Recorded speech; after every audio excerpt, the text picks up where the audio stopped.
This is a story quite personal to me, emotionally and quite literally. It takes place in a tranquil and minuscule little village. This place is called Ackworth. It wasn't too quiet nor too busy, just right for the residents who live there. Two of them, though, sparked out of the blue. These are a teenager called Tim and his father called George. They lived together in a small off-site detached cottage. Small, but spacious for them both. All seemed perfect for them until one day something, or someone you could say, changed their lives forever. Tim was a growing boy, and he was currently working to earn some money for driving lessons and university that was coming up. Whereas his dad had already been satisfied with life at the moment, just working 4 days a week and enjoying the company with his son and the limited amount of stress with his job. As it falls, Tim had just arrived back home with his dad after working busy all day. It worked out well as they both worked similar hours in similar places, meaning they could both get home using the same transport. However, this is where the story really begins. Dad? Yeah, what's up? Lately work has been really good for me, earning a bit of cash money for myself. And I was wondering if it was okay if I could do more days. It would mean working on a Friday, if that's okay with you. Yeah, that should be fine. Is the manager okay with you working more? Yeah, he said it was fine. Okay, well, as long as you're okay with getting back yourself, everything should be good. Can you not pick me up? It's not that far, it's only 10 minutes. No, it's my day off. You know I need time to myself. It's only... Please, Dad. You know I don't like walking back. It's only a 20-minute walk back. You'll be fine. You're just passing some fields, There's nothing there anyway. Without a doubt, it was obvious he wasn't changing his mind. So I walked off. It's now a week later. The day is Friday, and I have just finished working my extra day. The shop is now closing, and so I inevitably start my short walk. After that's only 20 minutes. 5 minutes passes by, I'm still walking. No, it's been 10 minutes, and I'm still walking. And now it's been 15 minutes. The last stretch is in the sight when something catches my eye.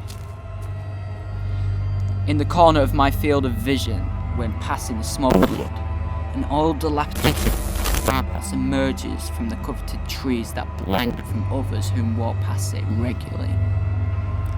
Only really realising something is there, curiosity pulls me over to investigate this abandoned accommodation. Upon further investigating, the house is much more obvious and clear to see how old and rugged it is.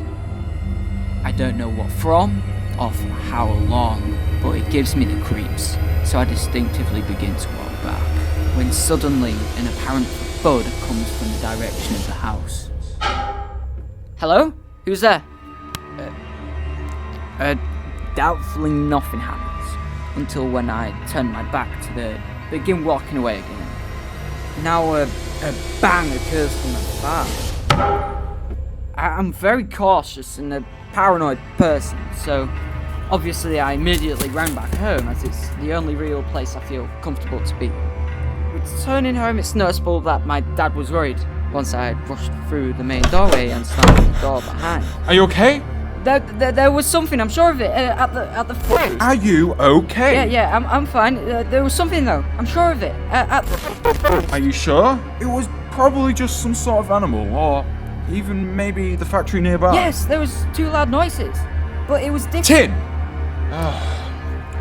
I know you. You're always paranoid about things. It's probably nothing to worry about. Look, you're gonna be a bit tired and exhausted from today's work anyway, so why don't you just go to sleep? It'll do you good. Once again, it was obvious he wasn't changing his mind. I have previously made up images and sounds of things before, because I'm generally always worried about things. So I understand why he doesn't believe me, but this time something was different. I'm sure it wasn't made up. There was something about this place that made it seem so real. Another week later, and the time has passed once again. It turned the time that Tim was to return back, yet this time he had prepared himself emotionally for the unknown. After a prolonged walk, the house of curiosity once again appears from the unknown before my eyes. As I grab my phone from my pocket, I immediately sense fear runs through me. It's using the phone to take a picture. This was good proof to my dad that there was actually something. Taking a picture, all seemed good. And so I followed by quickly walking away from the scene as soon as possible. It promptly turned dark after that brief moment standing still. And suddenly a breeze of cold air rushed across my body. I hastily raced off, almost immediately after blood turning cold, nerves tensing, and all my hairs standing on end as I look instantly into the direction of the sound. All seems blind as the sun is now set, and all that is visible is tall silhouettes of trees overlooking me, and the sound of pure silence with the wind following in the background to my heavy breathing. A second scream then occurs. Now shivering and tense throughout as the wind picks up, I legged it. I legged it as fast as I possibly could towards the direction of my house and any light that I could see. At the thought, I then slightly turned around, checking to something unforgettable in my lifetime. A big, tall, black figure stood there, as black can be.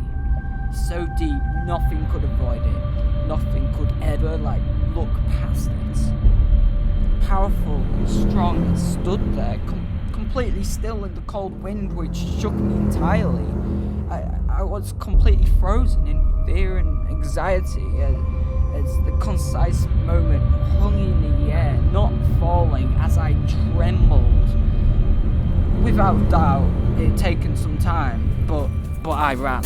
I ran, vanishing into the wilderness, just frequently turning around to check, but it was gone.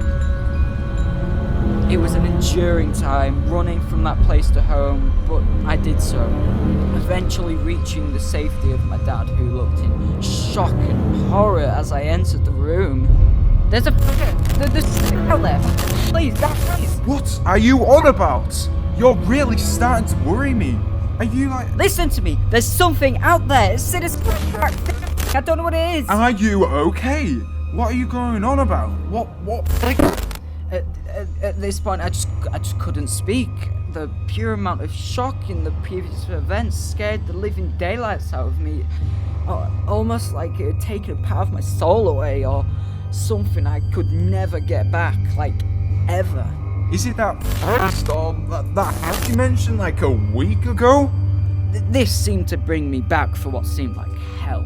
So I got my phone out and I showed him the picture, and at first I was still in complete shock, and my dad was in confusion and worry for myself, but this soon changed. Upon looking further into the picture, we realised something. It was a figure peering down from one of the windows. My stomach churned up in fear. My dad proceeded to look at me in shock, and all that followed was silence. Still to this day, I don't know what I saw. Well, we instantly called the police, but it was never found. Not even the building, nothing. We had the picture as proof, but nobody ever believed me or my dad. That thing we saw that night had changed mine and my dad's lives forever. And the worst thing is that it's still out there somewhere, but we don't know.